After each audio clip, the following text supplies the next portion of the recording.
ezali simple représentation na bino ya émission ya Congo nangana yo ezali lelo Obdon Mapungu oyo azopesa bino mwa liloba muke par rapport ya makambo ezali kotambola na ekolo Congo démocratique bandeko balingaka Congo nangana yo ya na site botalaka ndenge yango moko ezalaka biso lelo tosololaki na mokambi ya PPPC Stéphane Dita o azali moko ya moi politique na ekolo Congo démocratique oyo alobaka oyo azana donc na ba centriste ba vrai centriste na kata ya Congo oyo azoboya makambo nyonso ezoloba Corneille Nanga to basongolo mpaka oyo bazali kaka na kati ya ekolo Congo démocratique ya majorité présidentielle Corneille Nanga ndenge alobaki makambo machine à voter Dita Stéphane mokambi ya PPPC aboyi yango kasi mpona kolanda ngo bolanda Dio Pepe ye moko ndenge kosalela bino ngo na montage ndenge kobetela bino biloka kitoko na montage ndenge Dita Stéphane alobi ya motola Dita bino bozali kosenga élection ekolo Congo démocratique tandis que mokambi ya Seni alobaki était sans machine à voter sans élection ekolo Congo démocratique yo monite que peut-être tozokende to yebite sur ma ponomé on ekolo Congo démocratique bien bokanisi Seni asoma mboko tata na bango apesa facture pour tozwa lipanda mboko ezali mboka biso nyonso te Seni ezali organe d'appui à la démocratie azali au-delà de la constitution te constitution ekata déjà élection ya nini ye azosimisa balinga na etouche wana te parce que constitution ekata déjà makambo wana ba élection siko soki baza wana bazali na accord toza nango soki yake au-delà de l'accord asimisi touche bato batia na mosala wana amekana totala ye soki ye penza yende alenda au Kinshasa au Congo démocratique tibotika tika biso nani wana soki babengi soki Léopold atika biso oyo Kinshasa Congo Kinshasa ameka totala ye élection kozala na décembre 2018 a oka Kinshasa le 23 bozala après bopona yango na sengi na quartier na bino tia mo comité wana comité politique de coordination des élections benga biso toya confédérer zango wana biso okene ba élection makambo ya distraction toya kuna te. Parce que la malamu bokano mo président de la République a dit pour être na ba mettre avocat bazali ekolo Congo démocratique bazali kolombo siko lobi banane ngo babanda osamela bana ekolo mata na ba facture de droit etondi na Kinshasa yango po wana eza distraction te to makambo ya élection mopono mais yango to luka biso oyo memanga makambo ya ba magistrat nini wana yo kati na mboko kala wana ukotu na université internationale mwana policier bazana illégalement au moni banda mois d'août septembre octobre novembre décembre janvier février mars avril mutu moko te oza magistrat azala debout to asi amoni kitete ça makate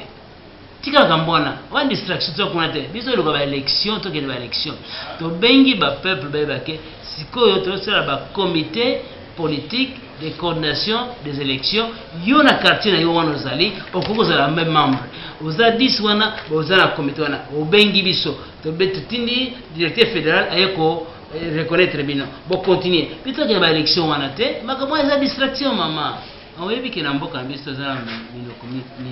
ni 5 toza na français langue officielle lingala kikongo Swahili, Chiluba, wana za langue nationale. Machine à voter le baka monoko moko français. Au sein de discrimination na ba komba le baka français te. Deuxièmement, vote oya mutu ezali obligatoirement za secret. Bon maman wana yebi ko sala machine wana tactile te. Muta osali saye. Yo ko poni yo poni mutu aponi la e. Tout Congolais est égal devant la loi. Yango to lobi dans 48 heures, tu as saisi le cours constitutionnel, tout Congolais est égal devant la loi. Et aussi, ton monité place wana Seni asali offre marché. C'est la loi et marché public. Il y a qui conduit qui na ngambo ya Corée du Sud, to landa pe kuna to luka ba avocat, to funda compagnie wana, bango basali gré à gré. C'est que bango ba yokana Seni.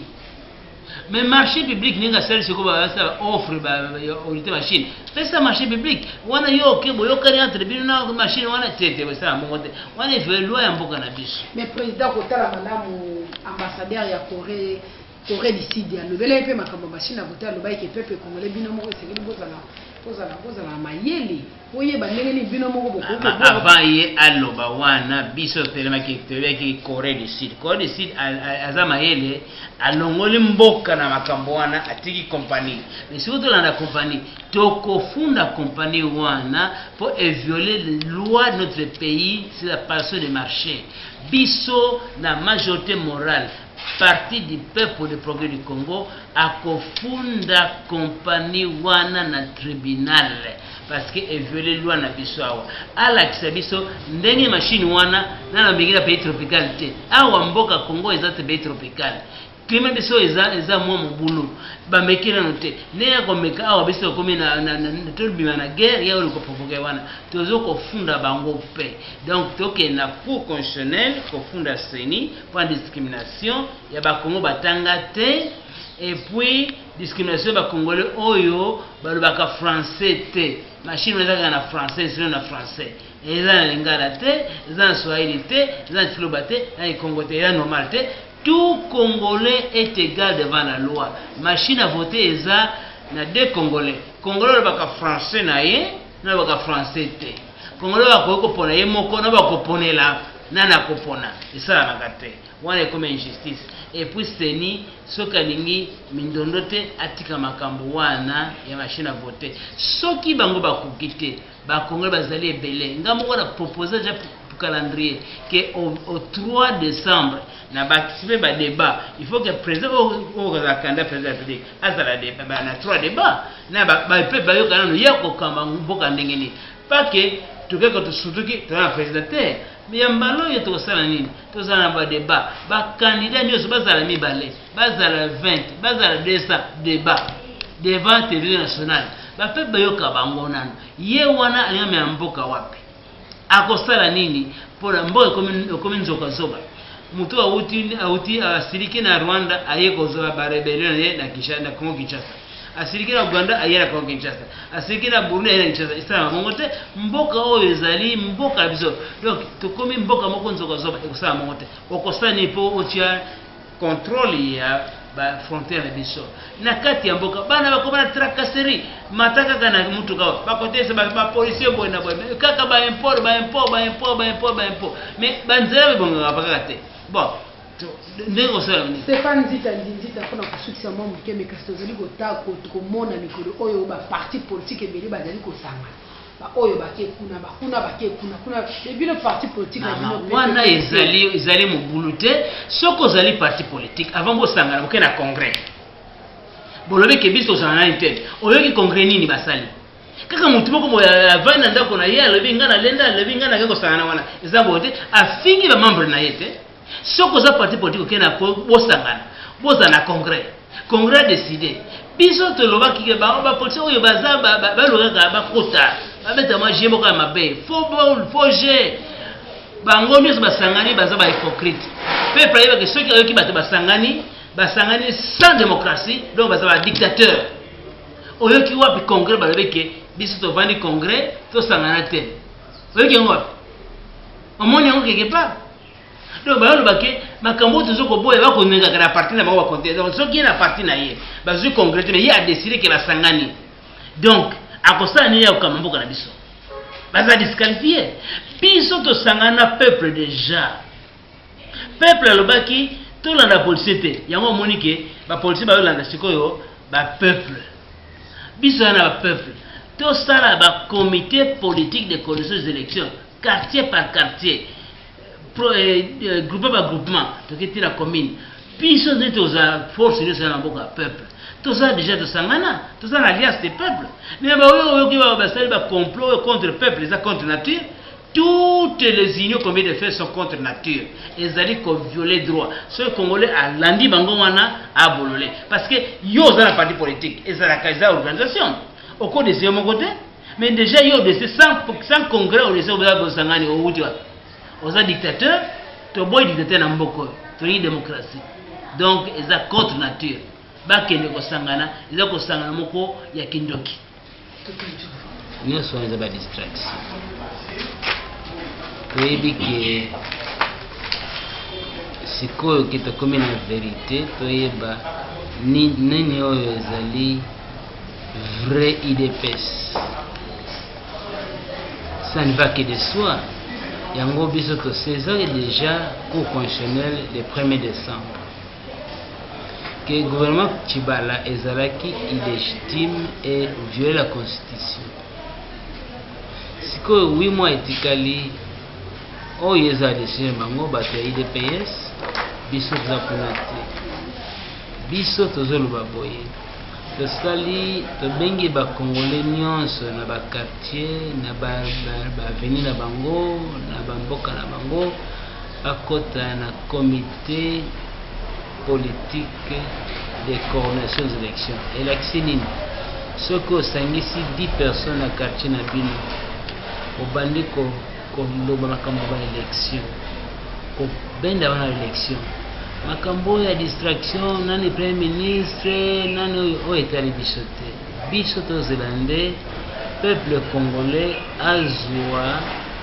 kibokonzi na ye oyo akaba ye nde mutu ya bokonzi aya azala wana akena ba urne le 23 décembre élection. Mais pour élection ezala il faut peuple exiger que ba débat ezala oyo mutu kozala président de la République ya Congo faut débattre devant ba jeune bayeba olingo sa nini na Congo ba mamba yeba ba travailleurs ba soldats ba population. Mais il faut ayeba kosa nini po kime kota na mboka na biso mboka comme wenza zoba nous sauti mo rebelle sauti na Uganda akoti na Congo auti na Rwanda akoti na Congo akoti na Congo asirike pa bango ayena Congo. Donc mboka comme wenza zoba bongo te oza mboka ya Kasavubu, mboka ya Lumumba, mboka ya Mobutu, mboka mwenze Kabila eza wenza zoba te. Donc oyo alingaka mboka waloba akosala nini makambo ya buzoba ekoteli awa ke ba rebelle nyonso bakambi former kaka na Congo esala mabongo te. Mwana mboka Ndite bongo par rapport ya bilan ya une année ya Bruno Tshibala ozali koloba nini? Oluka bilan to oluka ilan bila eza te tuna bato mapa eza wapi tuna bato bazwaka mituka taxi wapi tuna bato mai eza wapi bila eza bongo yo oluka bilan wana donc on doit que oluka mai na libanga oyo azela bilan aza ameli mwa zolo mingi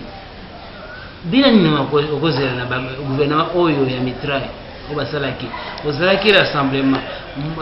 ngambo so ekei na soki Kasavubu moso ekei na Limete bongo yo okei na ngambo wana ekomi mitraille te soki ozala motuka epanzani osala mwa ndao moko ekomi mitraille. Donc yo ozalaki na gouvernement ya mitraille oluka bela ndenge nini mama yo mpe tia makambo wana peuple aya distraction ba peuple te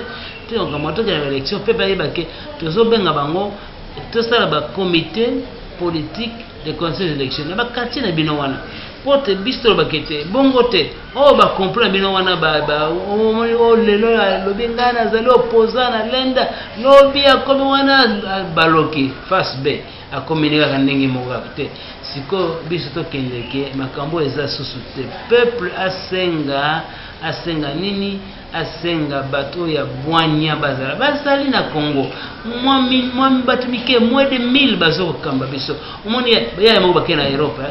batembo pa bazaki mwa 10 bazongi pa lobiso ba rassemblement bato na pe bazui na nyonso ba kamba gouvernement yo se mona Léopard a changé couleur na bato ka lobi bazaki wana bakomi tena makambo wana za distraction to boy ba déranger biso atika kolanda bilanda landa wana pe bayebake oyo alingi ye mikolo oyo akolinga te akontinue ndenge azokende netokende mabe dollar ezokomata taxi ezokomata neni mai ezokomata na régie des eaux otala bapolisier kilikili bakaka baimpo biso bato badroit eza te. Donc congolais ezosouffrir siko telema na balabala omona tala bapolisier bazoyena baluka manini wana banzelango mpe eza wana kala nino eke baluka makambo bakobongisa makambo atali banini trafic ndeko na ngai soki omoni bapolisi batelemi wana tala wana nazalaka na tala batrafic ebele. Donc premier komike mboka na biso ekomi mboka moko to changer yango kaka baélection. Donc peuple congolais eloko moko kaka na agenda élection na 2018 le 23 décembre 2018. Mais bandeko wana bouta kolanda ezalaki mokandi ya PPPC Stéphane Dita oyo abetele biso makambo ya politique oyo ezali kotambola na ekolo Congo démocratique ndenge bazali koboya élection ezala na ba bulletin de vote bazali kondima élection ezala na machine à voter. Bandeko na biso boza na Europe boza na États-Unis boza na ba Afrique wapi ici kano sebino bozali est-ce que élection si esalema na kati ya machine à voter pour d'interrogation peuple congolais bazali ebele onan bayeba ata mwa lopoto te ona baloba ata mwa français te siko kuna baokelo bango ndengeni kuna baoke kopona ndengeni moponi na ye moko peuple congolais esengeli aponango. En tout cas tosengi bino botondi ndenge bolandi biso na émission na biso ya Congo na ngana yo ya mokolo mwa lelo mutu akobongisela bino bilili yango ezali Diopepe ye moko Diopepe le polyvalent de la presse azosala wakanga masolo na Congo na ngana yo soki yete Congo na ngana yo non c'est fantastique botikala malamu.